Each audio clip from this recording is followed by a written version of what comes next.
ఆంధ్రప్రదేశ్లో ప్రజా వ్యతిరేక రాష్ట్ర అభివృద్ధికి వ్యతిరేక కార్యక్రమాలకు పాల్పడుతోన్న జగన్పై మంత్రి లోకేష్ తీవ్ర అసహనం వ్యక్తం చేశారు.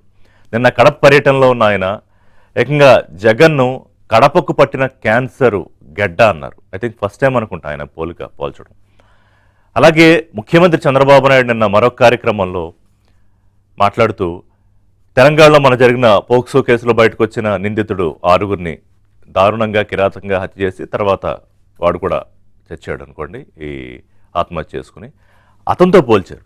అంటే ఆ సైకో క్రిమినల్కు ఉన్న లక్షణాలు జగన్మోహన్ రెడ్డికి ఉన్నాయని. అంటే ఒకవైపు మంత్రి లోకేష్ ఒక మహమ్మారితో, క్యాన్సర్ లాంటి మహమ్మారితో పోల్చడం, చంద్రబాబు నాయుడు సైకోతో పోల్చడం. అంటే ఎందుకు ఈ స్థాయిలో ముఖ్యమంత్రి కానీ, మంత్రి కానీ, లేకపోతే ఇతర నేతలు కానీ వాళ్ళు మాట్లాడుతున్నారంటే ఇది దాదాపుగా రాష్ట్రంలో మెజారిటీ ప్రజల్లో ఉన్న అభిప్రాయాన్ని వాళ్ళు వ్యక్తం చేస్తున్నారని అనుకోవాలి. కానీ ఎందుకు ఒక పార్టీకి అధినేత, వైఎస్ఆర్సీపీ అనే పార్టీకి అధినేత, మాజీ ముఖ్యమంత్రి, 5 ఏళ్ల పాటు ఆయన రాష్ట్రంలో పరిపాలించాడు, ఎందుకు ఈ స్థాయిలో ఆయన మీద విమర్శలు చేయాల్సి వస్తుందంటే, అంటే ఆ 5 ఏళ్ల పాటు జరిగిన పరిపాలనకు సంబంధించి అసలు పరిపాలన అంటూ ఏం లేదు అక్కడ. కేవలం నేను పనిచేశాను మీ అందరికీ. మీకు ఒకసారి ప్రశాంత్ కిషోర్ చెప్పాడు గుర్తుంటే కనుక, అతను ఒక రాజులాగా బిహేవ్ చేశాడు, నేను ఇస్తాను మీరు తీసుకోండి, మళ్ళీ నాకు చచ్చిన టోట్లేయండి అని. అది ప్రజలకు నచ్చలేదు, చీకొట్టారు అని. కానీ ఆయన పంథా మార్చుకోలేదు. ఈ రోజుకి కూడా తనకి చంద్రబాబు నాయుడు మీదో, లోకేష్ మీదో, లేకపోతే తెలుగుదేశం పార్టీ మీదో ఉన్న ఒక వైరుధ్యం అంటే పాజిటివ్ వర్డ్, ఒక వైషమ్యం, ద్వేషం, వీటిని పట్టుకుని రాష్ట్రానికి అన్యాయం జరుగుతోంది, నష్టం జరుగుతోంది అనే విషయాన్ని కూడా పట్టించుకోవట్లేదు జగన్మోహన్ రెడ్డి. లేదా తెలిసినా చేస్తున్నారు అనుకోవాలి. ఎందుకంటే సపోజ్ ఇప్పుడు మొన్న ఆయన మత్స్యకారుల కార్యక్రమానికి అక్కడికి వెళ్ళారు, వాళ్ళని పరామర్శించడానికి, బోర్డు తిరగబడిపోయి చనిపోయిన వాళ్ళని. అక్కడికి వెళ్ళి ఆయన వాళ్ళని ఏదో రకంగా రెచ్చగొట్టేలాగా, ఇప్పటికే అక్కడ ప్రభుత్వం కాంపెన్సేషన్ ప్రకటించింది, వాళ్ళ కుటుంబాలను ఆదుకుంటామని చెప్పింది. సో జగన్మోహన్ రెడ్డి అధికారంలో ఉన్నప్పుడు దాదాపు 250 నుంచి 300 మంది మత్స్యకారులు లాంటి ప్రమాదాల్లో చనిపోతే కనీసం పరామర్శించలేదు, కాంపెన్సేషన్ వదిలేసేయండి, పరామర్శ కూడా చేయలేదు. అలాంటిది అయినప్పుడు వెళ్ళి ప్రభుత్వం మీద బురద జల్లే కార్యక్రమం ఒకటి. తర్వాత నిన్న భీమవరం ఆక్వా రైతుల విషయంలో వెళ్ళారు. అక్కడ ఆక్వా వర్సిటీ జగన్మోహన్ రెడ్డి పరిపాలనలో ఉన్నప్పుడే ఆక్వా వర్సిటీ విద్యార్థులు ఒక రకంగా నరకం అనుభవించారు. మరి ఆ విషయం ఆయన కన్వీనియంట్గా మర్చిపోతారు. వెళ్ళి పరామర్శ చేయడం ప్రజాస్వామ్యంలో ఉన్న హక్కు, కానీ అక్కడికి వెళ్ళినప్పుడు ఎక్కడికి వెళ్తే అక్కడ రెచ్చగొట్టేలాగా మాట్లాడడం. ఇప్పుడు విశాఖ వెళ్ళినప్పుడు సిదిరి అప్పలరాజు మాజీ మంత్రి కొడుకు, అంటే ఒక మనిషిని చంపేయడం అంటే అది మర్డర్ కాదు, ఇట్స్ అన్ యాక్సిడెంట్, బట్ ఒక అతను చనిపోయాడు.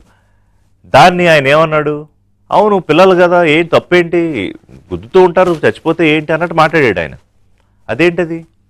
ఇప్పుడు బాధ్యత గల మంత్రిగా సిదిరి అప్పలరాజే తీసుకొచ్చి ఇలా సరెండర్ చేయాలి, అది చేయలేదు. పైగా ఇంకొకటి ఎవరినో పెట్టి అక్కడ అంతా తారుమారు చేసి ఏదో వ్యవహారం చేయడానికి ట్రై చేశారు, but end of the day దొరికిపోయారు అనుకోండి.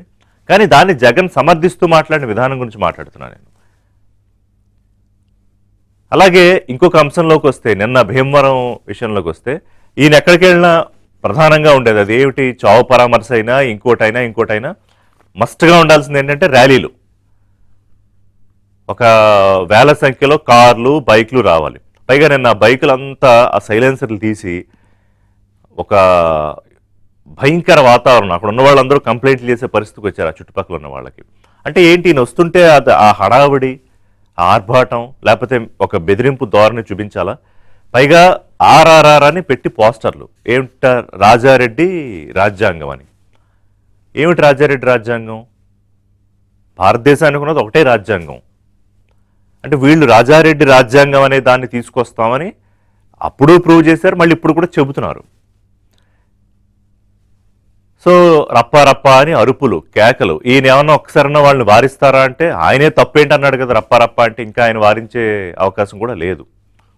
అంటే ఒక్కొక్క ఇన్సిడెంట్ చూసుకుంటూ ఉంటే, అది విశాఖపట్నం అయినా, మత్స్యకారుల విషయమైనా, లేకపోతే భీమవరం విషయమైనా, లేకపోతే అమరావతిని అడ్డుకోవడం విషయమైనా, అభివృద్ధిని ఆటంకపరచడానికి రాసే లేఖల విషయమైనా, అన్నీ చూసుకుంటే కనుక అందుకే మంత్రి లోకేష్ అలా పోల్చారా?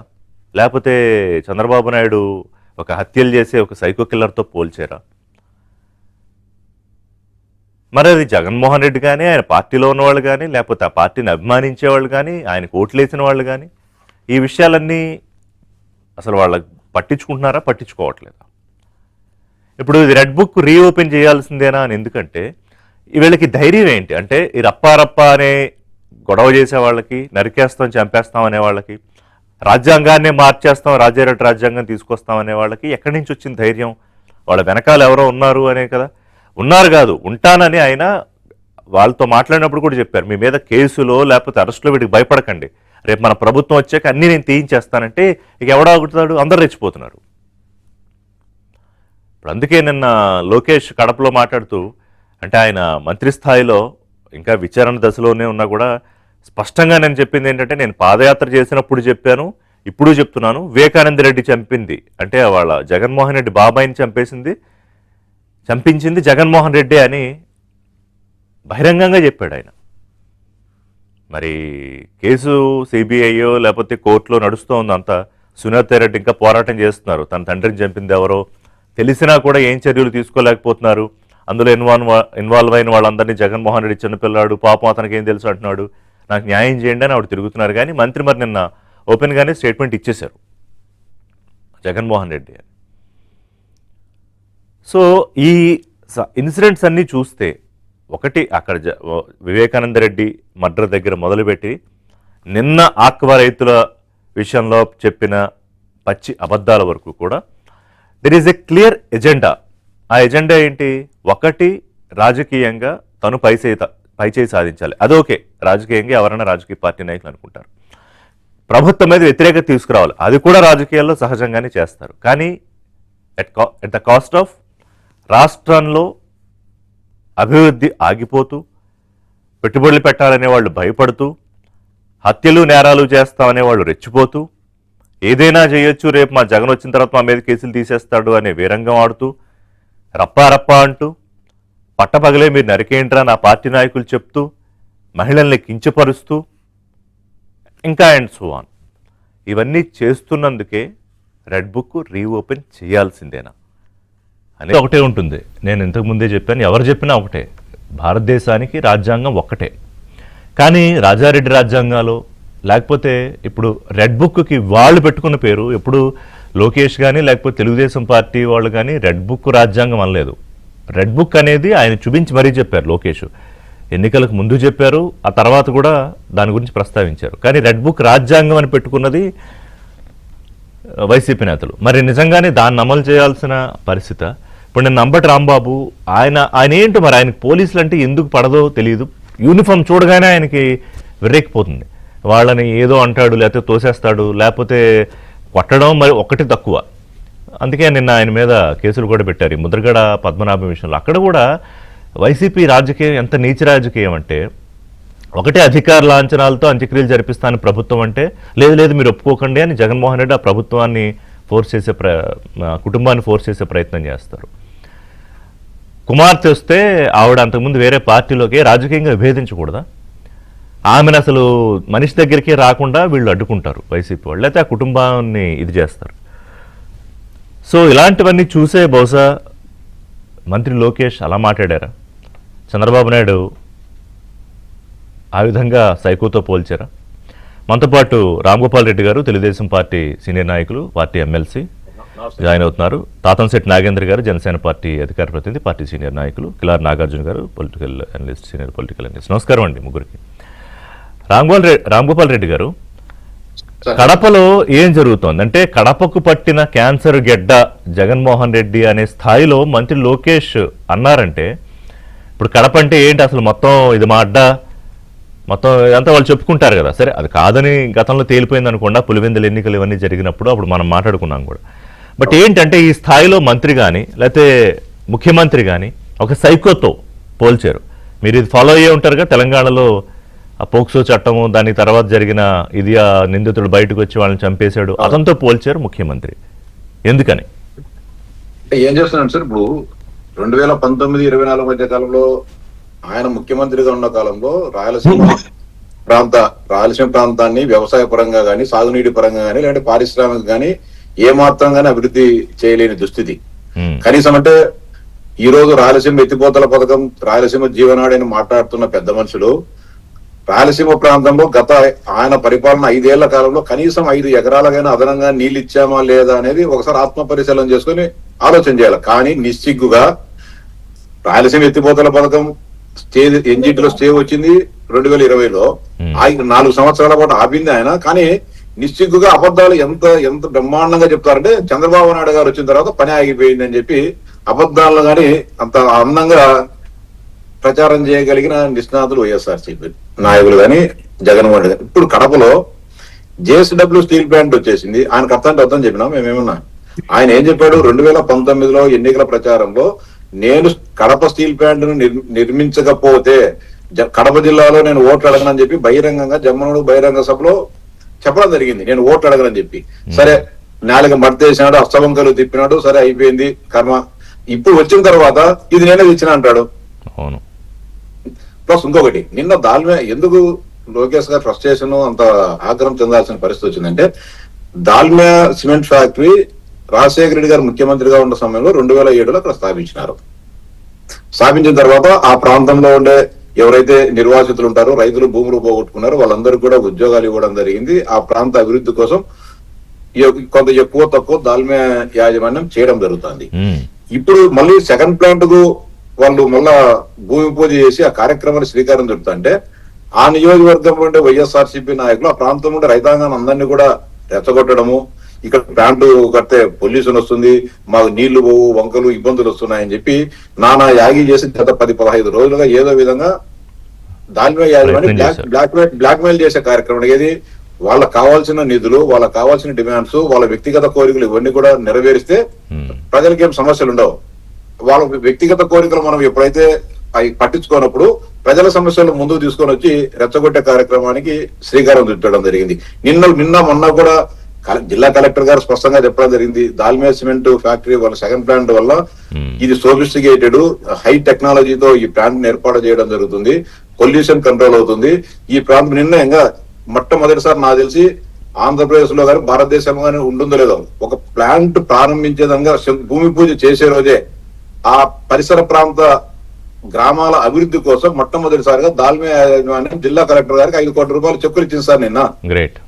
బహిరంగ వేదిక పైన 5 కోట్ల రూపాయలు ఈ ప్రాంతాల అభివృద్ధి కోసం మా ముందుగా 5 కోట్లు ఇస్తున్నాం.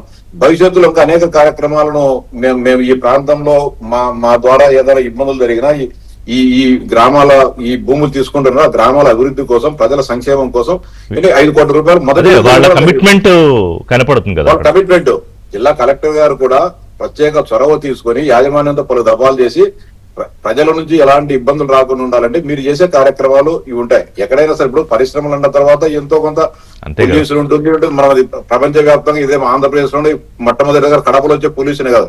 భారతీయ సిమెంట్ జగన్మోహన్ రెడ్డి గారు భారతీయ సిమెంట్ ఉంది కమలాపురం నియోజకవర్గంలో, అక్కడ పొల్యూషన్ లేదా, అక్కడ రైతుల సమస్యలు లేవా? ఈ రోజు కూడా ధర్నాలు చేస్తారు, దీక్షలు చేస్తారు, మాకు రైతులకు ఇంకా ఇవ్వాల్సిన ఉద్యోగాలు ఇవ్వలేదు, మాకు కాంపెన్సేషన్ ఇవ్వలేదని చెప్పి. భారతీయ సిమెంట్ కర్మాగారంలో పనిచేసే ఉద్యోగుల కంటే దాల్మియా కర్మాగారంలో పనిచేసే ఉద్యోగులకు జీతాలు ఎక్కువ. వాళ్ళు భారతీయ సిమెంట్ పరిసర ప్రాంతాల్లో వారు చేసే అభివృద్ధి కార్యక్రమాలకు వెచ్చించే నిధుల కంటే దాల్మియా యాజమాన్యము మైలవరం మండలంలో ఖర్చు పెట్టే నిధులు ఎక్కువ. ఇది బేరీజ్ చేసుకోకుండా ఇప్పుడు మనం మాట్లాడేటప్పుడు మనకు సిమెంట్ ఫ్యాక్టరీ లేకోకుండానో, మనకు పేపర్ లేకోకుండానో, టీవీ లేకుండా మనం ఏమైనా మాట్లాడదు సార్. ఇప్పుడు మీరు మాట్లాడేటప్పుడు వాళ్ళు మాట్లాడినా ఎవరు మాట్లాడినా ఒక లాజిక్ ఉండాలి కదా, ఒక లాజిక్ ఉండాలి, ఒక సైంటిఫిక్ థియరీ ఉండాలి. ఇప్పుడు మీరు అన్నారు పొల్యూషన్ అని, ఈ మధ్య వస్తున్న లేటెస్ట్ టెక్నాలజికల్ డెవలప్మెంట్స్ లో దాన్ని కూడా ఎలా కంట్రోల్ చేయాలి అనేది ఇంజనీర్స్ వర్క్ చేస్తున్నారు. అంటే ఇంతకు ముందు అంత విపరీతమైన పొల్యూషన్స్ లేకుండా ఎట్లా చేయాలి అనేది. అంటే ఓవరాల్ గా అసలు అక్కడ దాన్ని ఏదో రకంగా రెచ్చగొట్టాలి. మీరు చెప్పిన దాంట్లో ఏంటంటే అభివృద్ధి జరగకూడదు, వ్యక్తిగత ప్రయోజనాలే ప్రాయోజిత కార్యక్రమం. ప్లస్ ఇంకా దారుణం సార్, ఎంత దుర్మార్గకరమైన వ్యక్తి జగన్మోహన్ రెడ్డి గారు అంటే, రాజశేఖర రెడ్డి గారు ముఖ్యమంత్రిగా ఉన్నప్పుడు దాల్మియా ఫ్యాక్టరీని తీసుకొచ్చి పెడితే లాస్ట్ గవర్నమెంట్ లో వీళ్ళకి ఇవ్వాల్సిన మంత్లీ పేమెంట్స్, వీళ్ళకి ఇవ్వాల్సిన లంచాలు ఇవ్వలేదని చెప్పేసి ప్లాంట్ ఆపిచ్చేశారు. పొల్యూషన్ కంట్రోల్ బోర్డు నోటీసులు ఇప్పించి 48 hours ప్లాంట్ సెటప్ చేశారు. అండ్ ఇంకొకటి నిన్న మంత్రి వివేకానంద రెడ్డి హత్య కేసు గురించి అసలు ఓపెన్ గా అప్పుడు చెప్పాను, మళ్ళీ ఇప్పుడు చెప్తున్నాను, పాదయాత్ర సందర్భంగా చెప్పాను, ఇప్పుడు మంత్రిగా చెప్తున్నాను, వాళ్ళ బాబాయిని చంపించింది జగనే అని ఓపెన్ గా చెప్పారు. అంటే ఇంకా అది విచారణ జరుగుతోంది, ఆవిడేమో కోర్టుల చుట్టూ తిరుగుతున్నారు సునీతారెడ్డి.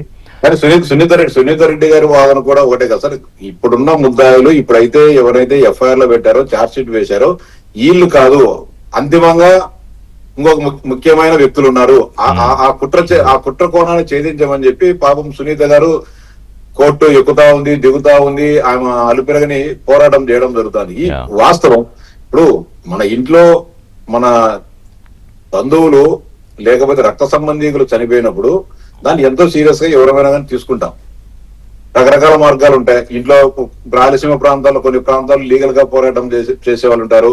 కొంతమంది ఆవేశపరులు ఏం చేస్తారు, మా కుటుంబంలో ఒక వ్యక్తి హత్యకు గురైతే సరే రిటాలియేషన్ గా ప్రత్యర్థి వాళ్ళను చంపేది, రకరకాల పద్ధతులలో అవతల ఒక్క వ్యక్తిని న్యాయపరంగా గాని లేకుంటే రాజకీయ పరంగా గాని రకరకాల వాళ్ళ వ్యక్తిగత ఆలోచనల మేరకు రిటాలియేషన్ అనేది ఉంటుంది. అది కానీ జగన్మోహన్ రెడ్డి సొంత బాబాయిని హత్యకు గురైతే సరే వీళ్ళకి సంబంధం లేదు, సంబంధం ఎవరుందో తేల్చాలి కదా, ఆయన తేల్చాలి కదా. అసలు ఆయన ఎంక్వైరీ అవుతున్నాడు కదా, సిబిఐ ఎంక్వైరీ వద్దని లెటర్ రాసిన పెద్ద మనిషి. వద్దని ముందు సిబిఐ ఎంక్వైరీ కావాలని ఆయనే చెప్పి ఎన్నికల ముందు వద్దని చెప్పి ఆయనే రాశారు. సరే వద్దని చెప్పిన పెద్ద మనిషి మీరు వేసిన సిట్టుతో, మీరు ముఖ్యమంత్రిగా ఉన్న వేసిన సిట్టుతో ఆ నిందితులు ఏమైనా తేల్చినారా? లేదు కదా, ఒక్కరిగానే అరెస్ట్ చేయలే. నీకు ఆ దర్యాప్తు ముందుకు తీసుకోమే, నిందితులు ఎవరో ఆ కుట్రదారులు ఎవరో ఛేదించి ఉంటే సునీత ఇంత పోరాటం చేయాల్సిన అవసరం లేదు. బాధ్యతగా ఒక అన్నగా నాకు న్యాయం చేశాడనే ఒక తృప్తి ఉంటుంది. ఒకవేళ పోయినా కూడా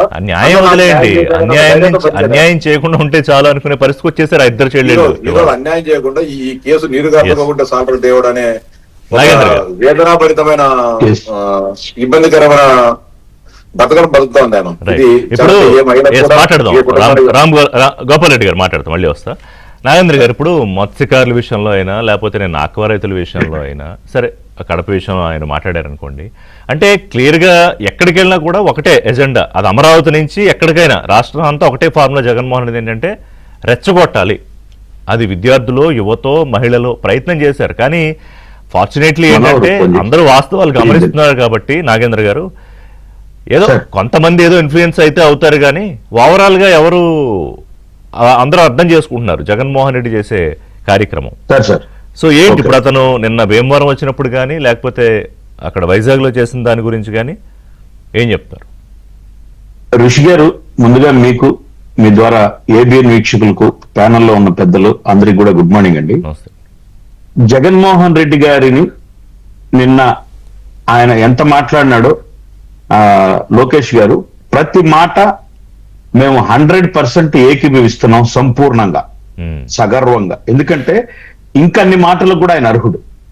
ఎందుకు ఆ సైకో అనే పదం వాడాల్సింది వస్తుందంటే, సార్ రాజకీయ పార్టీల్లో ఎవరైనా ఏ పార్టీ అయినా కావచ్చు, ఇర్రెస్పెక్టివ్ ఆఫ్ పార్టీస్, ఒక ఓటమి, ఒక చిన్న సర్పంచ్ కూడా ఓడిపోతే దాన్ని రివ్యూ చేసుకుంటాడు, ఎందుకు ఓటమి ఏడు జరిగిందని. ఇక్కడ ఇట్లా కాదు, ప్రజల మీదే వేస్తాడు ఈయన, నేను అన్ని చేసేసాను మీరే ఓడియాలని.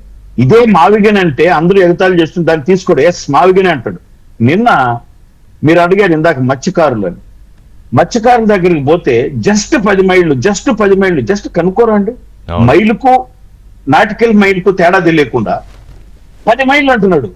అన్న నాయన 11.3 కిలోమీటర్స్ వస్తుంది, 11 కిలోమీటర్లు ఎంత దూరం జస్ట్ ఎలా పోతారు అంటే, అది ఇప్పుడు మనం అడిగినా దాని మీద అట్లే స్టాండ్ అయి ఉంటాడు. ముఖ్యంగా ఆయన రెడ్ బుక్ రీఓపెన్ చేయాలి అని మీరు అడుగుతారు. కాదు సార్, అసలు ఏకంగా రెడ్ బుక్ కాదు, రెడ్ లైబ్రరీనే కావాలి.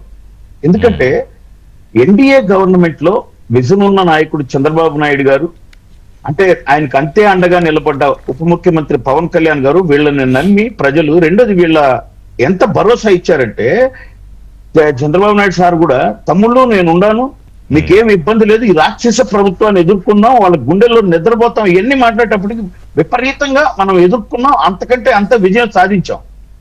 ఈ 2-3 నెలలు అసలు ఎవరు లేరు సార్ ఇక్కడ. మీకు నేను ఎగ్జాంపుల్ చెప్తున్నా, కడప జిల్లాలో అయితే ఈ కొంచెం మీరు చెప్పే ఆకురౌడి తోకరౌడీలు మొత్తం బెంగళూరు చేరిపోయినారు, ఒక 3-4 నెలలు రాలేదు. వీళ్ళు ఎప్పుడైతే అభివృద్ధి సంక్షేమమే మనకు మాటలు చెప్పినారని పడిపోయారో ఒక్కొక్కరు దిగిపోయి పడినారు. ఇప్పుడు మళ్ళీ బెదిరింపులు ర్యాలీలు స్థాయికి వచ్చారు. వివేకానంద రెడ్డి హత్య ఎవరికి అవసరం సార్? ఇప్పుడు ఒక హత్య చేయాలి అంటే ఎవరైనా హత్య చేయాలంటే దాని వెనక ఒక మోటో ఉంటుంది. ఆ మోటో ఎవరికి ఉంది? శవ రాజకీయాలు పేటెంట్ హక్కు సార్ వీళ్ళది. అది తండ్రిదైనా, తర్వాత చిన్నాన్నదైనా, లేదా ముద్రగడ గారిదైనా. అంటే శవం ఉంటే రాజకీయం చేయడం అనేది వీళ్ళ పేటెంట్ హక్కు. ఇప్పుడు మీరు చిన్న తండ్రి చనిపోయినప్పుడు అక్కడికే కొయ్యో మొర్రో ఆ పావురాల గుట్టలో ఎక్కడున్నాడో తెలియదు. మీకు వాస్తవం మీకు తెలుసు. ఒకసారి మనం వెనక్కిపోతే సాక్షాత్తు తండ్రి చనిపోతే ఎక్కడున్నాడో తెలియదు, అది మోసాడో లేదో మనం చూడాలి. తర్వాత చిన్నాన్న చనిపోతే ఆయన ఏం జరిగాడో దానికి ఎంత చెల్లెలకు అండగా నిలబడలేదు. రెండోది ఎవరి మోటో దానితోటి ఎవరి మీద విమర్శలు వచ్చాయో అవినాష్ రెడ్డి చిన్నపిల్లాడు అంటాడు. ఇది ఒకటి నేర్చుకోండి ఈ మధ్య. గట్టిగా కళ్ళు మూసుకోండి. లేదంటే చిన్నపిల్లాడు సివి అప్పలరాజు కొడుకు 18 ఏళ్ళు ఇచ్చి అతను ఇర్రెస్పాన్సిబుల్ గా తోలి ఒక యాదవ కుటుంబానికి చెందిన ఒక పెద్ద ఆయన చచ్చిపోతే అది నీకు చిన్న పిల్లోడు తప్పు చేసినట్ట. తప్పేంటి? జరగవా? తప్పే ఉంది అంటున్నాడు.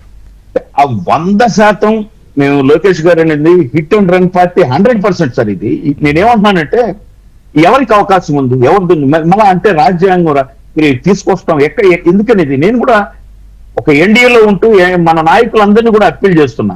మనం ఇంకా స్ట్రిక్ట్ గా ఉండాల్సిన అవసరం ఉంది. ఎందుకంటే రేపు పొద్దున్నే 10 నుంచి 20 నుంచి 30 ఇప్పుడు మేము వస్తే అని చెప్పి కనీసం ఇంగిత జ్ఞానం లేకుండా వీధుల్లోకి వచ్చి మేము వస్తే అని చెప్పి ఇందాక మీరు అన్నట్టు ఆ ర్యాలీలో ఒకటి అదొకటి. అంటే ఎక్కడికి వచ్చినావు సార్ మీరు? ముద్రగడ పద్మనాభం గారు ఒక నాయకుడు, ఓకే, మీరు పరామర్శించాలి. ఆ ఈలలు, ఆ కేకలు, ఆ ర్యాలీలు బండి తీసేసి రావడం ఏంటి? ఎంత జుగుప్సాకరంగా ఉంది.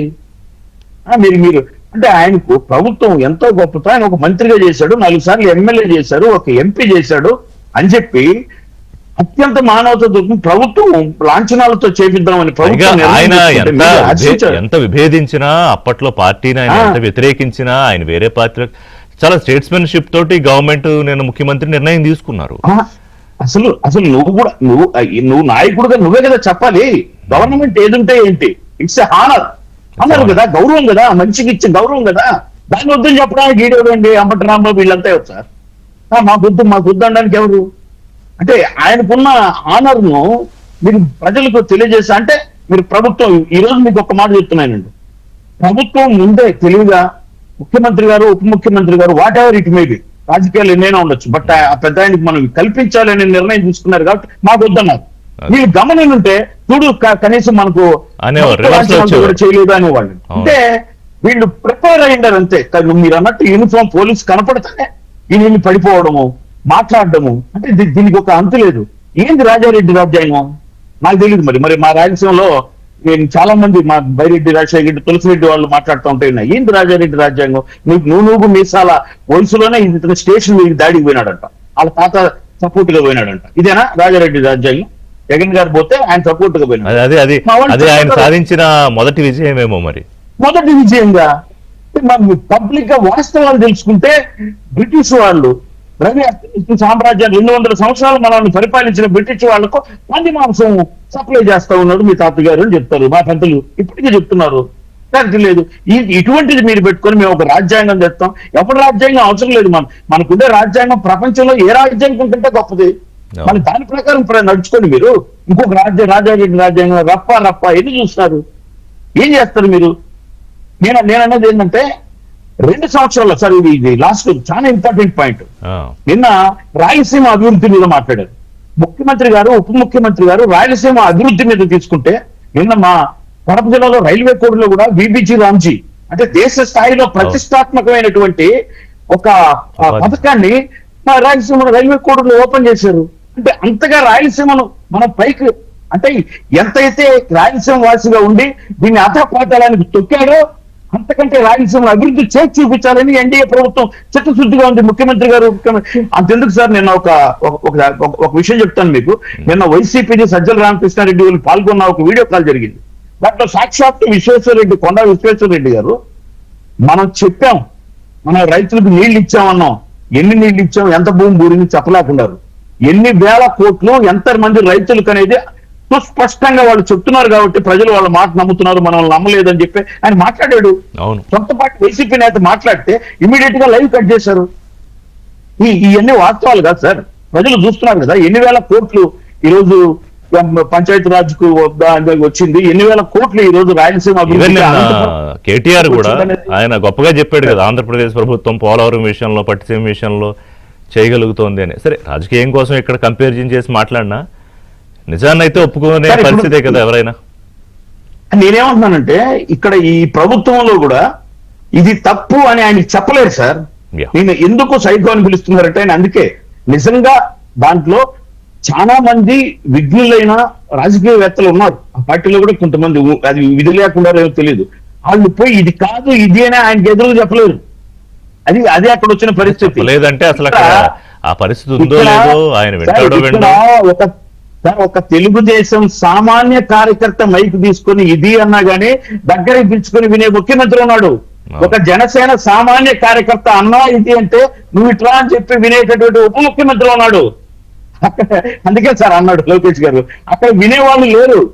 అంత పెద్ద సజ్జలు కావచ్చు లేకుంటే బొత్స కావచ్చు, ఎవరు చెప్పినా తీసుకుంటే పరిస్థితిలో లేదు. వీళ్ళందరూ కూడా మీరు బొత్స అన్నారు కదా, బొత్స అయినా కూడా ఆయన ఇంత రాజకీయం చేసి ఎందుకు చూసి ఇప్పుడు జగన్ ఏమంటే ఆ పలుకులే పలకాలి. ఆయన అంటూ సొంతంగా చెప్పడానికి కూడా ఏం లేదు కదా. అంతే కదా సార్, అంతే కదా సార్. నాగార్జున గారు, ఒకవైపు దేశంలో వస్తున్న పెట్టుబడులు అంటే దేశానికి వస్తున్న పెట్టుబడులు, వాటిలో రాష్ట్రంలోనే ఏపీకి దాదాపు 25% పైగా పెట్టుబడులు ఇప్పటిదాకా వచ్చాయి, ఇంకా వస్తూ ఉన్నాయి కూడా. అంటే ద రియల్ గ్రోత్ అనేది ఆంధ్రప్రదేశ్లో అందరూ ఒక విట్నెస్ చేస్తున్న ఒక సందర్భం. అట్ ది సేమ్ టైం ఇంకోటి కూడా అందరికీ సాక్షిగా కనిపిస్తుంది ఏంటంటే, మళ్ళీ సాక్షి అంటే వాళ్ళ పత్రిక అనుకుంటారేమో, అది కాదు. సో ఈ పరిస్థితి అంటే రాష్ట్రంలో అభివృద్ధి ఎలా అడ్డుకోవాలి, ఈ వైషమ్యాలు ద్వేషాలు ఆయనకున్న దాన్ని జనాల్లోకి ఎలా పంపి రెచ్చగొట్టాలి అనేది కూడా అట్ ద సేమ్ టైం చూస్తున్నాం. కానీ ఇంకా ర్యాలీ అవుతున్న వాళ్ళు ఈ అభివృద్ధి చూడలేకపోతున్నారా నాగార్జున గారు, లేకపోతే ఇంకా వాళ్ళు ఒక కైండ్ ఆఫ్ ట్రాన్స్ లో ఉన్నారా? రిషి గారు, మీకు చర్చలో పాల్గొంటున్నటువంటి మిత్రులకు, ఏబిఎన్ వీక్షకులకు శుభోదయం అండి. అంటే జగన్మోహన్ రెడ్డి గారి దగ్గర ఉన్నటువంటి టాలెంట్ అదండి. వాళ్ళని ఒక ట్రాన్స్ లో తీసుకెళ్ళటం అనేటువంటిది ఇప్పుడు కాదు, గతంలో నుంచి కూడా. ఇందాక మీరు మొదలు పెడుతూ క్యాన్సర్ గడ్డ కడపకి ఈ వైసీపీ అనేటువంటిది లోకేష్ గారు అంత హార్ష్ అయిన మాట అనడానికి కారణం ఏంటంటే, గత 3 తరాలుగా ఆ ప్రాంతాన్ని పట్టి పీడిస్తున్నటువంటి నిజంగా అది క్యాన్సర్ గడ్డలండి. ఒక 3 తరాలు ఒక ప్రాంతాన్ని ఏకఛత్రాధిపత్యంగా పాలిస్తే ఆ ప్రాంతం ఎలా ఉండాలండి? దానిలో ముఖ్యమైనటువంటి పదవులు అలంకరించి ఒకే కుటుంబం నుంచి 2 ముఖ్యమంత్రులుగా చేసినటువంటి కడప జిల్లా అన్ని జిల్లాల కంటే ముందుండాలి. అలాంటిది లేకపోగా 4 దశాబ్దాలుగా వాళ్ళ తాత రాజారెడ్డి దగ్గర నుంచి 5 దశాబ్దాలుగా ఆ ప్రాంతాన్ని పాలెగాళ్లలాగా వీళ్ళు పాలిస్తూ అక్కడ ఉన్నటువంటి ప్రజలందరినీ కూడా చేయిజాచి వీళ్ళ ముందు అడుక్కునే బిచ్చగాళ్ళుగానే భావిస్తూ వీళ్ళు మాత్రం వేల కోట్లు లక్షల్లో కోట్లు పెరిగినటువంటి పద్ధతి చూసాం.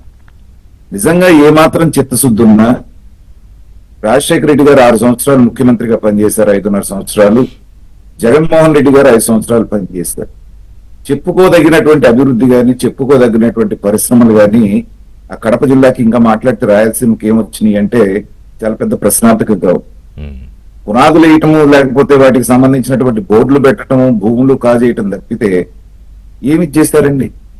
చెయ్యకపోగా ఈ ప్రభుత్వం గతంలోనూ ఇప్పుడు తీసుకొచ్చి గొప్ప గొప్ప పరిశ్రమలు తీసుకొస్తుంటే వాటిని బెదిరించి పారిపోయేటట్టు చేయటం మనం చూసాం.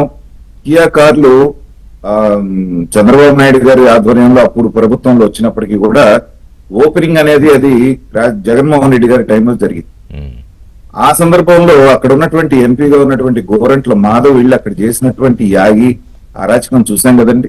అవును, వీళ్ళు అడిగినటువంటి కార్లు వాళ్ళు ఫ్రీగా ఇవ్వలేదని కారు బానెట్ మీద ఆ పెన్నుతో ఇష్టం వచ్చినట్టు రాసినటువంటి వ్యక్తిని వీళ్ళని ఏమనాలండి? పాలగాళ్ళు కాక వీళ్ళని ప్రజాప్రతినిధులు అందామా, లేకపోతే జగన్మోహన్ రెడ్డి గారు చేసినటువంటి పాలన అందామా? నిజంగా మరి వీళ్ళంతా ఆ పార్టీలో ఉన్నటువంటి నాయకులు రాయలసీమకు కట్టినటువంటి క్యాన్సర్ గడ్డ కాదా? కాబట్టి పనిమంతుడు అనేటువంటి వాడు నిర్మిస్తాడండి. అసమర్థుడు పనికి రానటువంటి వాడు ఏం చేస్తాడంటే దాన్ని పాడు చేస్తాడు, కూలగొడతాడు. దానికి ప్రత్యక్ష ఉదాహరణ మనం చూస్తున్నాం. చంద్రబాబు నాయుడు గారు ఒక హైటెక్ సిటీ కట్టి హైదరాబాద్ ని ఎంత అభివృద్ధి చేశారో మన కళ్ళ ముందే ఉంది. అవును. బ్రహ్మాండమైనటువంటి 151 సీట్లు మెజారిటీ ఇచ్చి నువ్వు పాలించుకోరని ఆయన చిన్న వయసులో నీకు అధికారం ఇస్తున్నావు ప్రజలు చెప్తే ప్రజావేదికని కూలగొడుతూ రాష్ట్రాన్ని 5 సంవత్సరాల్లో వెనక్కి ఎలా నడిపించాడో మనం చూసాం. అంటే ఒక పనిమంతుడికి పనికి మాలినాడికి ఉన్నటువంటి భేదం ఇక్కడే కనపడతాం. సరే, పని చేయటం చేత కాకపోతే ప్రజలు నిన్న అధికారం నుంచి తొలగించి 11 సీట్లు ఇచ్చి కూర్చోబెట్టినప్పుడు ఇందాక మిత్రులు నాగేంద్ర గారు చెప్పినట్టుగా మనం ఏం తప్పు చేశాం, ఏం తప్పు చేస్తే మనల్ని ఇక్కడ దీనికి మాత్రమే పరిమితం చేశారని ఆత్మ పరిశీలన ఆత్మావలోకనం చేసుకోకుండా ప్రజల మీద కక్ష కట్టి నాకు వెయ్యరా మీరు, లేకపోతే ఈవీఎంలని ఇంకో దాని మీద చేస్తూ కామ్గా కూర్చోకుండా వచ్చేటువంటి పెట్టుబడుల్ని ఇప్పుడు ఇందాక మనం మాట్లాడుకున్నంత లోకేష్ గారు మాట్లాడిన దాని గురించి అవును. చంద్రబాబు నాయుడు గారు లాంటి అనుభవజ్ఞుడైనటువంటి దాదాపు సుదీర్ఘమైన రాజకీయ అనుభవం ఉన్న వ్యక్తి తొందరపడి ఒక మాట ఎవరిని జారటం మనం చూడలేదు. అవును. అలాంటి వ్యక్తి సైకో అనేటువంటి పదాన్ని పదే పదే మాట్లాడుతున్నారు అంటే ఏంటంటే ఒక పక్కన కాళ్ళు అరిగేలాగా తిరుగుతూ దేశాలు ప్రపంచవ్యాప్తంగా తిరుగుతూ ఎక్కడెక్కడ ఉన్నటువంటి పెట్టుబడులు పట్టుకొని వస్తూ ఉంటే వాటిని మేము రానివ్వము, వాటిని ఎట్టి పరిస్థితుల్లోనూ మోకాలు అడ్డుతామని చెప్పి వాళ్ళకి ఈమెయిల్స్ పంపించి లెటర్స్ రాసి అటు వరల్డ్ బ్యాంక్ కి ఇటు వచ్చేటువంటి ఇండస్ట్రీస్ కి ఆ దాల్మియా సిమెంట్స్ నిన్న ప్రారంభించిన వాళ్ళెంత హెరాస్ చేశారు. ఇవన్నీ చూసినప్పుడు కష్టపడి రాష్ట్రాన్ని గాడిలో పెడుతున్నటువంటి వ్యక్తికి మోకాళ్ళు అడ్డుతూ ఉంటే మరి బాధ ఉండదండి. సహజంగా కోపం బాధ రెండూ ఉంటాయి. పైగా మేము అధికారంలోకి వచ్చాక రద్దు చేసేస్తామని బెదిరింపులు కదా. బెదిరింపులు ఇప్పుడు మీరు చూడండి, 17 కట్టని కాలేజీలు ఆయన చెప్పారు, నేను మెడికల్ కాలేజీలు 17 కట్టేశానని. వచ్చారు అంటే మీరు గనక ఎవరన్నా వచ్చి తీసుకున్నారంటే నేను వచ్చిన తర్వాత మిమ్మల్ని రద్దు చేయటమే కాదు అరెస్ట్ చేస్తారని. అంటే మంచివాడు 10 మాటలు చెప్పినా నమ్మనటువంటి ఈ ఇండస్ట్రీలు పెట్టుబడులు పెడుతున్నారండి, వేల కోట్ల రూపాయలు వాళ్ళు. సో చంద్రబాబు నాయుడు గారు ఎంత చెప్పి చంద్రబాబు నాయుడు గారు ఎంత నమ్మకం ఉన్న ఆయన మీద జగన్మోహన్ రెడ్డి అన్న ఒక్క మాటతోటి వెనక్కి వెళ్ళారు అందరూ. ఇప్పుడు ఇంకోటి నిన్న నాగార్జున గారు లోకేష్ గారు మాట్లాడుతూ అన్నారు పక్క రాష్ట్రంలోంచి కూడా అక్కడ వాళ్ళు వినతులు పెట్టినా కూడా మన దగ్గరికి వస్తున్నారు అని. అది ఇవాళ మనం చూస్తోంది. ఇప్పుడు జగన్మోహన్ రెడ్డి ఉన్నప్పుడు ఏంటంటే బతిమాలుకున్నా కూడా బెదరగొట్టి పారిపోయేలా చేసిన పరిస్థితి అప్పుడు పరిస్థితి. నిన్న చూడండి, ఇప్పుడు అక్కడ మన అమర్ రాజా బ్యాటరీస్ అదే ఇక్కడ నుంచి తరిమేస్తే అక్కడికి వెళ్ళేసి భూపూర్ అని చెప్పేసి అక్కడ రెడ్ కార్పెట్ వేసి కేటీఆర్ పిలిస్తే ఇవాళ వెళ్ళి 10,000 కోట్ల రూపాయలతోటి ప్రత్యక్షంగా పరోక్షంగా 20,000 మందికి ఉపాధి కల్పిస్తూ నిన్న అది లాంచ్ చేస్తున్నారు తెలంగాణ ప్రభుత్వం. అంటే 20,000 మందికి ఉపాధి మీ చేతులారా మీరు తీసేసినట్టే కదా. ఇలాంటివన్నీ చూసినప్పుడు ఏంటంటే రాష్ట్రానికి పెట్టుబడులు తీసుకురావటం, ఒక అమరావతి కట్టడం, లేకపోతే ఒక పోలవరం పూర్తి చేయటం, లేకపోతే 20 లక్షల ఉద్యోగాలు కల్పించడం కంటే కూడా జగన్మోహన్ రెడ్డిని కౌంటర్ చేయటం అనేటువంటిది పెద్ద పని అయిపోయింది ఇప్పుడు ప్రభుత్వానికి. అవును. వాళ్ళు చేసేటువంటి అబద్ధ ప్రచారాలు, వాళ్ళు చేసేటువంటి కుట్రలను ఎదుర్కోవడానికే ప్రభుత్వం యొక్క సామర్థ్యం, సమయం అనేటువంటిది సగం సరిపోతుంది. కాబట్టి కానీ నాగార్జున గారు నాకు ఒకటి జగన్మోహన్ రెడ్డి విషయంలో మీరు చెప్పండి, రికార్డ్స్ ఉంటాయి కదా ఇప్పుడు గత ప్రభుత్వం ఏం చేసింది అని. ఇప్పుడు మత్స్యకారుల విషయంలో రికార్డు ఉంది, అంటే రికార్డ్స్ అంటే డాక్యుమెంట్స్ నేను చెప్పేది. ఇంతమంది అప్పుడు చనిపోయారు, అప్పుడు జగన్మోహన్ రెడ్డి ఏం చేశాడు. కానీ ఈయన వెళ్ళి అదేమీ లేనట్టు మళ్ళీ వాళ్ళు కొత్తగా ప్రభుత్వం మీద బురద జల్లుతాడు. అలాగే ఆక్వా రైతుల విషయంలో వెళ్ళి అప్పుడు ఆయన ఉన్నప్పుడు ఆక్వా వర్సిటీకి ఏం జరిగింది, లేకపోతే అప్పుడు రైతులు పడిన కష్టానికి ఏం జరిగింది అనేది ఆయన అసలు పట్టించుకునే విషయాన్ని ఆయన ఇప్పుడు వీళ్ళ మీద వ్యతిరేకంగా మాట్లాడతాడు. అసలు అది ప్రజలు గమనిస్తున్నారని కూడా ఆయనకు ఉండదు. పోనీ అందరికీ తెలియకపోవచ్చు, ఆ కన్సర్న్ సెక్టర్లో ఉన్న వాళ్ళకైతే తెలుస్తుంది కదా. అంటే సిగ్గు అనేటువంటి ఒక పదం ఉంటుంది రిషి గారు. అవమానం, సిగ్గు అనే 2 పదాలు ఉంటే మీలాంటి వాళ్ళైనా నాలాంటి వాళ్ళైనా చర్చలో ఉన్నటువంటి మిత్రులైనా ఒక మాట అనిపించుకుంటున్నాము, లేకపోతే ఒక అవమానం పడతాము, మాట తప్పుతున్నాం అంటే సిగ్గుపడతాం. కానీ జగన్మోహన్ రెడ్డికి ఈ రెండింటికి పదానికి అర్థం తెలియదు, అర్థం తెలిసినా తెలియనట్టుగా నటిస్తారు. నిజంగా మావిగన్ అన్న తర్వాత అతని మీద వచ్చినటువంటి ట్రోల్స్ కి, ఆ పార్టీని జనాలు చేసినటువంటి దీనికి మళ్ళీ ఇంకొకసారి దాంతో ఎజెండాగా నేను ఎలక్షన్కి వెళ్తానని ఏ మూర్ఖుడైనా అంటాడండి. మీరే అన్నారు మూర్ఖుడు మన రాష్ట్రంలో ఉంటాం అనేటువంటి మన దౌర్భాగ్యం. తర్వాత ఇందాక మీరు ఇంకొక ఆయన గురించి ప్రస్తావించారు, అంబటి రాంబాబు గురించి. ఎందుకు ఈయన పోలీసులు నెట్టేస్తున్నాడు, ఎందుకు ఇలా ప్రవర్తిస్తున్నాడు చాలా మందికి అర్థం కావట్లేదు. కానీ దాంట్లో అర్థం కానంత రాకెట్ సైన్స్ ఏం లేదండి. మిగతా వాళ్ళు ఎవరు మాట్లాడకుండా అందరూ జారుకుంటున్నటువంటి సందర్భంలో కాపు టైగర్ అని ఒక బిరుదు ఇచ్చేసాడు జగన్మోహన్ రెడ్డి గారు. ఆయన చేశాడంటే పులి మీద కూర్చోబెట్టాడు, ఆయన పులి సవారీ చేయని చెప్పేస్తాడు. ఇప్పుడు ఆ టైటిల్ ని నిలబెట్టుకోవడానికి ఆయన చేస్తున్నటువంటి ప్రయత్నాలు, నేను పోలీసులను తోసేయటం అనేటువంటిది ఆయనకి నిత్యకృత్యం అయిపోయింది. ప్రతి చోట ఒక ఎక్కడైనా. కేసు పెట్టి లోపలేసి, ఇందాక మీరు టైటిల్ పెట్టినట్టుగా రెడ్ బుక్ అనేటువంటిది ఏంటంటే మంచి ప్రభుత్వం అని చెప్పేస్తాను. ఇప్పుడు అధికార ప్రతినిధులు ఇద్దరు కూడా వాళ్ళు ఉన్నవాళ్ళు అధికారంలో ఉన్నారు కాబట్టి మాది మంచి ప్రభుత్వం అనిపించుకోవాలనేటువంటి ఒక భావంతో తొందరపడి చర్యలు తీసుకోకుండా, ఇప్పుడు నిజంగా నేను అడుగుతున్నానండి, రోజా గారి మీద ఆడుదాం ఆంధ్రాలో 16,000 పేజీల రిపోర్ట్ వచ్చిందని చెప్పి అన్నారు అవును. సిట్టు వేస్తే. ఏమైందండి? ద్వారంపూడి చంద్రశేఖరుడు బహిరంగంగా అతను చేసినటువంటి నేరాలన్నీ తెలుసు. ఏమైంది? తర్వాత వచ్చి పేర్ని నాని వాళ్ళ ఆవిడ రెడ్ హ్యాండెడ్ గా పట్టుబడ్డది, 2 కోట్ల రూపాయలు వెనక్కి కూడా కట్టారు. ఏమైంది? తర్వాత దీనికి ఆర్డర్ చేసామన్నారు, ఎవరికి? కొడాలి నానికి, ప్రాసిక్యూషన్ కి. ఏమైంది? నిన్న జగన్ గారి కాన్వాయ్ లో ఒక సెక్యూరిటీ గార్డ్ లాగా ఎక్కి తిరుగుతున్నాడు. కరెక్ట్ గా కేసు అనేటప్పటికేమో నడువుకి బెల్ట్ వస్తుంది, గుండెకి బెల్ట్ వస్తుంది, అవును. బెడ్ మీద ఉంటాడు. అయిపోగానే అక్కడ కోర్టులో రిలీఫ్ రాగానే బయట తిరుగుతుంటారు. కాబట్టి ఒక మాటలో చెప్పాలంటే రెడ్ బుక్ అనేటువంటిది ఇంకా పూర్తిగా ఓపెన్ అవ్వలేదండి. మ్మ్. వీళ్ళు ఎంతసేపటికి అభివృద్ధి తర్వాత సంక్షేమము రాష్ట్రాన్ని గాడిలో పెట్టడానికి ఉన్నారు, కానీ ఇప్పుడైనా సరే రెడ్ బుక్ అనేటువంటిది సీరియస్ గా ఓపెన్ చెయ్యకపోతే, ఎందుకంటే ఇంకా 3 సంవత్సరాలు ఉంది మీకు. అవును. ఇది కాకుండా లాస్ట్ ఇయర్ లోనో లేకపోతే ఇంకొక సంవత్సరంన్నర ఉండగా మీరు ఏమైనా చర్యలు మొదలు పెడితే వాళ్ళ మీద సానుభూతి వెళ్ళేటువంటి అవకాశం ఉంటుంది. ఇప్పటికి కూడా మీ మీద మంచి ప్రభుత్వాన్ని ప్రజలు అనుకుంటున్న ఆగ్రహం దేనికి ఉందంటే, చేయాల్సినంత ఇదిగా వీళ్ళని కట్టడి చేయట్లేదు అనేటువంటిది ప్రజల్లో బాగా ఉంది. కాబట్టి అదే మాట్లాడదాం. ఆ దిశగా ఈ అధికారంలో ఉన్న వాళ్ళు ఆలోచించాలనేటువంటి ఇద్దరు ప్రజాభిప్రాయం. పార్టీలు అధికార రంగమగలడు గంజాయి బ్యాచ్ కి సపోర్ట్ చేసినా, జైలుకెళ్ళి చూసి వచ్చినా, లేకపోతే బెట్టింగ్ చేసిన వాళ్ళకి విగ్రహాలు కట్టినా, ఏదైనా ఇవన్నీ జగన్మోహన్ రెడ్డి గారికే చెల్లుతాయి. నాకు తెలిసి బహుశా ఏ రాష్ట్రంలోనూ కూడా ఒక రాజకీయ పార్టీ అధినేత, ఒక మాజీ ముఖ్యమంత్రి ఇలాగా అసాంఘిక శక్తులకు సపోర్ట్ చేయడం అనేది బహుశా ఎక్కడ ఉండకపోవచ్చు. అంటే ఎక్కడో ఎప్పట్లోనో యూపీ, బీహార్ అలాంటి చోట, ఇప్పుడు కూడా అక్కడ మారిపోయింది పరిస్థితి, ఒకప్పుడు ఉండేది అలాగా. సో మరి ఇవాళ ఇందాక వారు చెప్పినట్టు ఇప్పుడు రెడ్ బుక్ అనేది లోకేష్ గారు ఇలా చూపిస్తూ కూడా చెప్పారు. ఎస్, ఎవడైతే చట్టానికి వ్యతిరేకంగా రెచ్చగొట్టేలాగా మరొకలాగా బిహేవ్ చేస్తే వాళ్ళకి ఖచ్చితంగా దీంట్లో ట్రీట్మెంట్ ఉంటుంది అని. మరి ఆ ట్రీట్మెంట్కి ఇప్పుడు సమయం వచ్చిందనుకుంటున్నారా? లేకపోతే నాగార్జున గారు చెప్పినట్టు మంచి ప్రభుత్వం ఇంకా కొంచెం వెయిట్ చేసే పరిస్థితి ఉందా? అంటే మా ప్రభుత్వంలో అకారణంగా ఎవరిని కూడా ఇబ్బంది పెట్టాలనో, లేకుంటే మాకు రాజకీయ సైద్ధాంతిక విభేదాలతో మాకు ప్రత్యర్థులుగా ఉండొచ్చు. చాలా మంది అన్ని రాష్ట్రాలలో, అన్ని దేశాలలో ఉంటారు, దేశవ్యాప్తంగా ఉన్నారు, రాష్ట్రంలో ఉన్నారు. ఎవరైతే ప్రజాకంటకంగా రెడ్డి గారు పెట్టారో ఒక ఈ నిమిషం. మాటకి అడ్డొస్తున్నాను ఏమనుకోవద్దండి. చెప్పండి. అకారణంగా చేయమని చెప్పేసి రాజ్యాంగాన్ని గౌరవించే వాళ్ళని ఎవరని చెప్పమండి. ఇప్పుడు నేను ఇందాక ఒక 4 సంఘటనలు చెప్పాను. రోజా గారి మీద రిపోర్ట్ వచ్చింది. ఒక 40 చెప్పండి. మీరు ఏం చర్య తీసుకున్నారు? సో అది ప్రజలు అనుకుంటున్నారు. ఇప్పుడు ఆధారాలు లేని వాళ్ళు చెప్పండి. నేను కంక్లూడ్ చేస్తాను. మీరు చెప్పేదంతా నేను ఏకీపిస్తాను 100%. ఇప్పుడు నిన్న లోకేష్ గారి ప్రెస్ మీట్ లో కూడా ఒకటి స్పష్టంగా చెప్పడం జరిగింది. గతంలో నేను పాదయాత్ర చేసేటప్పుడు జీవో నెంబర్ 1 తీసుకొని వచ్చేసి నా పాదయాత్ర అడుగు ముందు పడుకోకుండా అనేక రకాలుగా ఇబ్బందులు పెట్టినారు.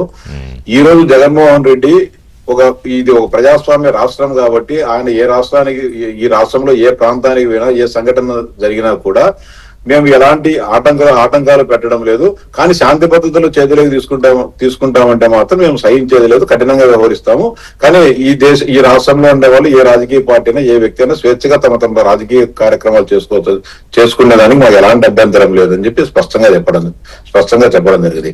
ఇప్పటికే ఇందాక అన్న చెప్పినట్టు ఖచ్చితంగా రెడ్ బుక్ రాజ్యాంగం కాదు, కానీ రెడ్ బుక్ లో ఏం చేశామంటే ఆయన పాదయాత్ర సందర్భంగా అనేక మంది అధికారులు, కొంతమంది రాజకీయ నాయకులు అడుగడుగునా పాదయాత్రకు ఆటంకాలు చేయడము, ఆ రోజు ఉండే ప్రభుత్వానికి అడుగులకు మడుగులెత్తుతా, అంటే ప్రజాస్వామ్య వ్యతిరేకంగా, చట్ట వ్యతిరేకంగా ఆ రోజు ఎవరైతే వ్యవహరిస్తున్నారో వాళ్ళందరూ కూడా మేము గుర్తు పెట్టుకుంటుందని. ఇప్పుడు దాదాపు 7 ఏడాది పాటు జరిగిన పాదయాత్రలో గుర్తు పెట్టుకోవాలంటే ఈ రోజు జరిగింది 3 రోజులకు గుర్తున్నది కదా. కాబట్టి ఆ రోజు జరిగిన సంఘటనలో, ఆ రోజు ఎవరైతే ఇబ్బంది పెట్టారో, ఎవరైతే కార్యకర్తల మీద అన్యాయంగా కేసులు పెట్టి వేధించారో వాళ్ళందరినీ కూడా నేను పుస్తకంలో రాసుకుంటున్నా. వీళ్ళందరినీ కూడా మా ప్రభుత్వం వచ్చిన తర్వాత ఖచ్చితంగా ఈ చేసిన నేరాలపైన ఘోరాలపైన విచారణ చేసి తగు చర్యలు అంటే ఒకటి తీసుకుంటారు. రామగోపాల్ చెప్పడం గారు, జరిగింది. ఇప్పుడు కాదు, ఒకటి 2 ఏళ్ళు అయింది మీ కూటమి ప్రభుత్వం వచ్చి. ఆ వేళ 5 ఏళ్లలో జరిగినవి విచ్చలవిడిగా అసలు ఎవడికి దొరికినట్టు వాడు అవినీతి చేసేసి ఇవాళ ఇప్పుడు ఇసుకది దాదాపు 10,000 కోట్ల వ్యవహారం బయటకు వస్తుంది. అంతకుముందు మైనింగ్ ఆ 2,000 కోట్ల లెక్క ఏమైందని ఈడీఏ ఇప్పుడు స్టేట్ సిట్లు కూడా కాదు, డైరెక్ట్ ఇప్పుడు ఈడీలు ఐటీలే వస్తాయి. మద్యం అలాగే ఆ మధ్యంది ఎలాగో నడుస్తోంది. ఇప్పుడు నా పాయింట్ ఏంటంటే ఈ కేసులతో పాటు ఇవాళ వీళ్ళు భీమవరం వెళ్ళినా, వైజాగ్ వెళ్ళినా, ఇంకో చోటకి వెళ్ళినా మిమ్మల్ని బెదిరిస్తున్నారు. తెలుగుదేశం పార్టీలు వాళ్ళని మేము వచ్చాక నరికేస్తాం, లేకపోతే రప్పా అంటాం, లేదా బైక్ సైలెన్స్ అంటే వీళ్ళందరికీ కూడా భయం పెట్టాల్సిన అవసరం లేదంటారా?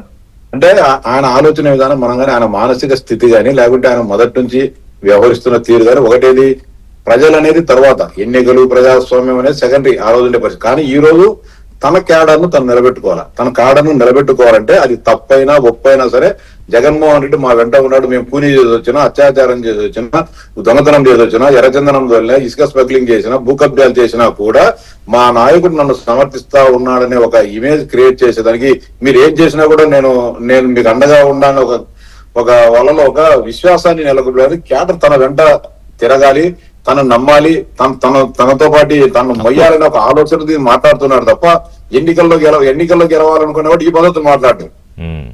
ఎన్నికల్లో గెలవాలా అనేవాడు తన తప్పులు ఇందాక మన నాగేంద్ర గారు చెప్పి రివ్యూ చేసుకుంటారు. నేను 151 నుంచి 11 సీట్లకు ఎందుకు పడిపోయా, నేను ఎక్కడ నా పరిపాలనలో తప్పుందా, నా వ్యవహార శైలిలో తప్పుందా, నా మాట తీరులో తప్పుందా, లేకుంటే నా మంత్రులు సరిగా పనిచేయలేదు, లేకుంటే నేను పెట్టుకున్న శాసనసభ్యులు సరిగా చేయలేదు. ఆయన చెప్పాడు కదా, ఆయన 3 విషయాలు చెప్పాడు. ఒకటి ఈవీఎంలు, రెండోది అక్క చెల్లెళ్ళు అవ్వాతాతలది తప్పు. 2019 కానీ ఈవీఎంలు కదా సార్, అప్పుడు దానికి ఒప్పుకుంటాడా నేను ఈవీఎంల ద్వారానే గెలిచినాడని? అదే మరి ఆ రోజు అదే ఈవీఎంలే కదా. 2004లో వాళ్ళ ఆయన సీఎం అయినప్పుడు ఈవీఎంలే, 2009లో రాజశేఖర్ రెండోసారి ముఖ్యమంత్రి అదే ఈవీఎంలే, 2014లో చంద్రబాబు నాయుడు సీఎం అయినప్పుడు అదే ఈవీఎంలే, 19లో ఆయన అయినప్పుడు ఈవీఎంలే కదా. అవును, నేను ఈవీఎంలతో గెలిచినాను, ఈవీఎంలతో ట్యాంపర్ చేసి గెలిచినా సరే మనంగానే దాన్ని ఆలోచించవచ్చు. ఏమైనా అట్లాంటి ఏమైనా సిస్టమ్ ఏమైనా ఈ భారత ఎన్నికల సంఘంలో ఏమైనా ఉందేమో మేనేజ్ చేసే సిస్టమ్ అనేవి మనకు తెలియదు. ఇంతవరకు ఎవరుగానే దాన్ని నిర్ధారించారు. ఛాలెంజ్ చేసింది కదా, ఎవరన్నా ప్రూవ్ చేయొచ్చు చెప్పి ఇప్పుడు నేను ఓడిపోతే ఈవీఎంల మీద దబ్బడము, లేకపోతే ప్రజల మీద గెలిస్తే మన ఘనత లోపాలు.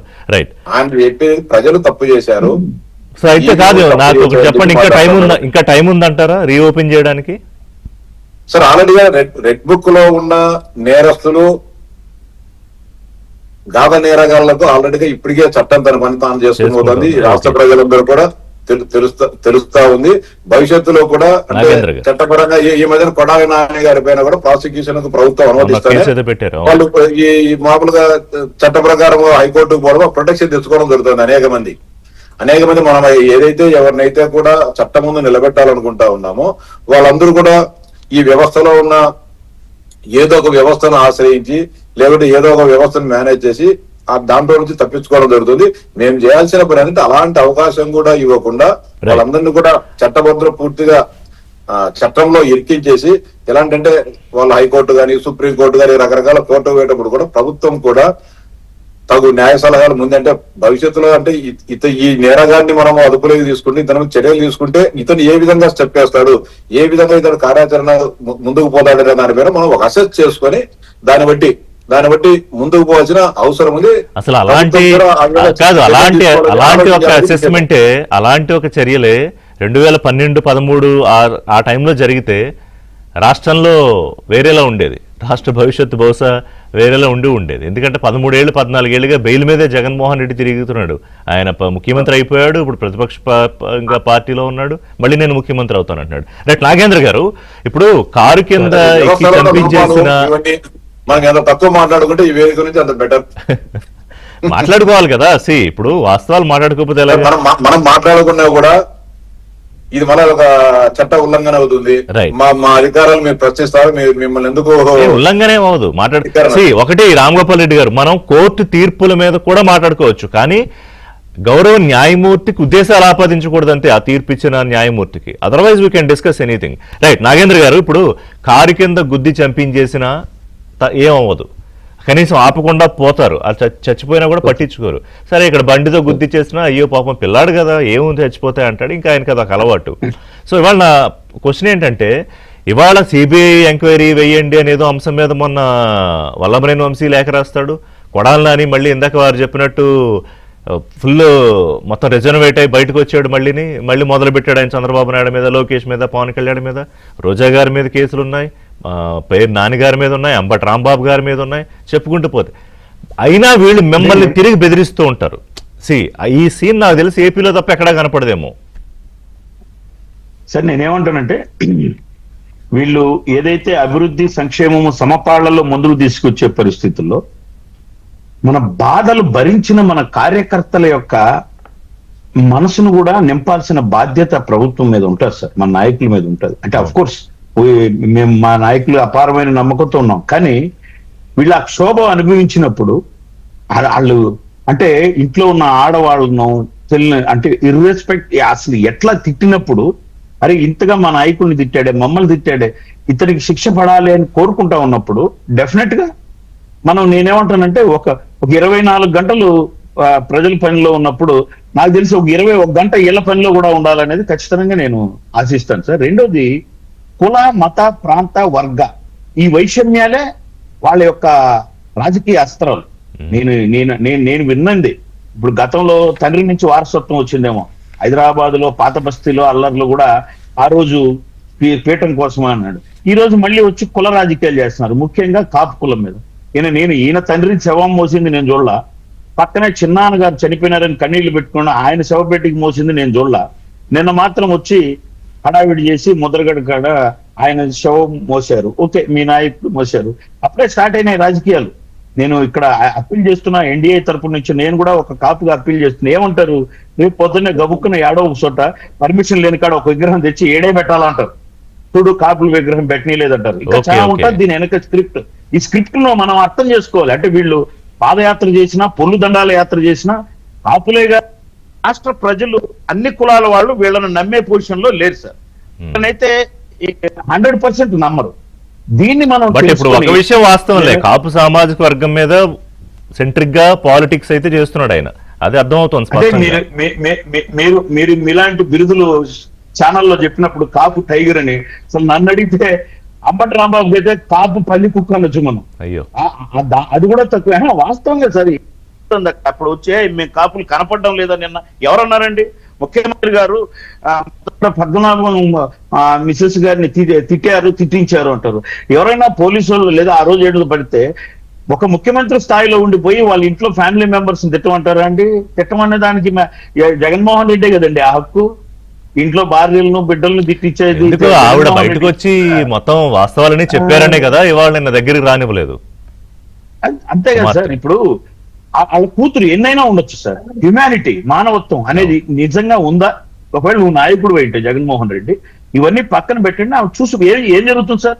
ఆయన వాళ్ళ తండ్రి పాదాలు తగిలి కన్నం పెట్టుకుని వెళ్ళిపోవాలనుకునింది. అక్కడే ఇక్కడ మాట్లాడినంత వైసీపీ మా జనసేన లీడర్లు అందరూ వెళ్ళారు. నిన్న మా మంత్రి గారు వెళ్ళారు, మా బొలిశెట్టి శ్రీనివాస్ గారు వెళ్ళారు.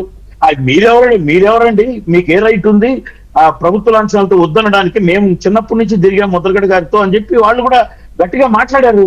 అంటే ఒక మంచి పని జరుగుతున్నప్పుడు, ఒక నాయకుడికి హానర్ ఇస్తున్నప్పుడు ఈ ప్రభుత్వం ఇస్తాంది అని చెప్పి నువ్వు ఓర్వలేక ప్రభుత్వానికి మంచి పేరు వస్తుందేమో, వీళ్ళకి మంచి పేరు వస్తుందేమో అని ఇలాంటి నీచమైన చేష్టలు రాంబాబు గారి టైగర్ అని ఒక ముద్రేసి ఆయన పేరుతో చేయించే నాటకాలు ఇవన్నీ చూస్తున్నా. అది నేను సరే కాదు, టైగర్లు సింహాలు ఉంటే దయచేసి వాళ్ళందరినీ జూలో పెట్టండి, ఈ నేరాలు చేసేవాళ్ళు ఉంటే తీసుకెళ్లి జైల్లో పెట్టండి. నేను ముందుగానే ప్రజలకు మనకు అందరికి అప్పీల్ చేస్తున్నా, ఒక విగ్రహం రెడీ చేసేస్తారు. అదే నాకు అర్థమైంది మీరు చెప్పింది. అది అదే మళ్ళీ కొత్త కుట్రకి తెరదీసే ప్రమాదం ఉంది అని పెట్టండి. మరి మీరు ఎక్కువ ఉన్నాయి కదా రాజశేఖర రెడ్డి విగ్రహాలు 2 తీసేసి అక్కడ పెట్టండి, అప్పుడు ఒప్పుకుంటారు. చూద్దాం ముద్రగడ్డ గారి విగ్రహం. మంచి ప్రతిపాదన ఇది. నాగార్జున గారు ప్లీజ్ కంక్లూడ్.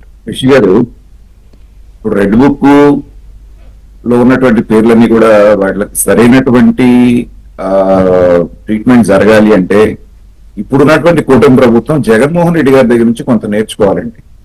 ఆయన 5 సంవత్సరాలు పాలించినప్పుడు ఎలా చేశాడు అనేటువంటి. ఇప్పుడు వీళ్ళు ఏం చేస్తున్నారు, మంచి ప్రభుత్వం ముందు ఒక ఎంక్వైరీ కమిటీ వేసి రిపోర్ట్ తెప్పించుకొని ఇదిగో వీళ్ళుంటారు మిమ్మల్ని అరెస్ట్ చేయబోతున్నాం అది ఇదని వాళ్ళకి ముందుగానే ఫేవర్స్ ఇవ్వడం తోటి వాళ్ళు ముందే హైకోర్టుకు వెళ్ళి అవసరమైతే సుప్రీం కోర్టుకు వెళ్ళి రిలీఫ్ తెచ్చుకుంటున్నారు.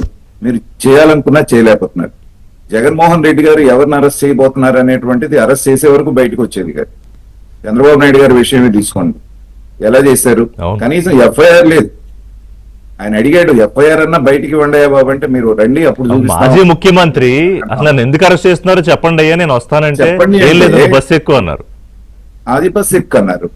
సో మీరు అలాంటి దుర్మార్గములైనటువంటి వాళ్ళతో మీరు ప్రవర్తించేటప్పుడు మీరు కూడా కొంత స్ట్రాటజిక్ గా వెళ్ళాలి. ఇప్పుడు వాళ్ళు ఏం చేసేవాళ్ళు, వాళ్ళ ఉద్దేశం అరెస్ట్ చేసి వీళ్ళని తీసుకెళ్లి అక్కడ ట్రయల్ అయ్యి శిక్ష పడాలనేటువంటి ఇంటెన్షన్ వాళ్ళది కాదు. శుక్రవారం సాయంత్రం అరెస్ట్ చేసేవాళ్ళు, శనివారం ఆదివారం ఇవ్వాల్సినటువంటి ట్రీట్మెంట్ ఇచ్చేవాళ్ళు, సోమవారం నాడు అక్కడ కోర్టుకు వెళ్తే వాళ్ళు బయటికి పోమని బెయిల్ ఇచ్చేవాళ్ళు. అయిపోయింది వాళ్ళ పని. అంతే. కాబట్టి ఏంటంటే వాళ్ళు చేసినట్టు చేయమని నేను అంటలేదు, కానీ ఇప్పుడు పిన్నెల్లి రామకృష్ణారెడ్డి దగ్గర నుంచి కొడాలి నాని వరకు ఇదే తంతు కదా. అదే ఏం వాళ్ళు చూసుకుని వీళ్ళందరూ రెచ్చిపోతున్నారో కనీసం దాని మీద దృష్టి పెట్టాలి.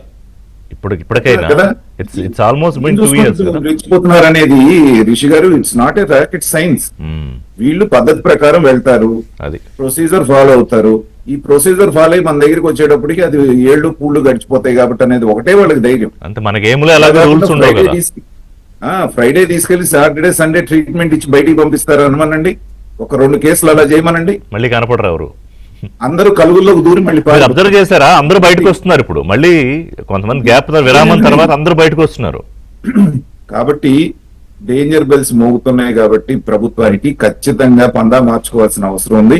ప్రజల తరపు నేను ఈ మాట చెప్తున్నాను, మిమ్మల్ని దుర్మార్గంగా ప్రవర్తించమని చెప్పలేదు, కానీ దుర్మార్గులతో ప్రవర్తించేటప్పుడు కొంత వేగవంతమైనటువంటి చర్యలు ఉండాలనేటువంటి ప్రజలు కోరుకుంటున్నారు. Let's see. ఆ వైపుగా ప్రభుత్వం ఆలోచించాలని అందరూ భావిద్దాం. థ్యాంక్ యూ నాగార్జున గారు, థ్యాంక్ యూ నాగేంద్ర గారు, థ్యాంక్ యూ వెరీ మచ్ అండి రామ్ గోపాల్ రెడ్డి గారు. ఇది వాళ్ళ బ్రేక్ఫాస్ట్ అప్డేట్స్.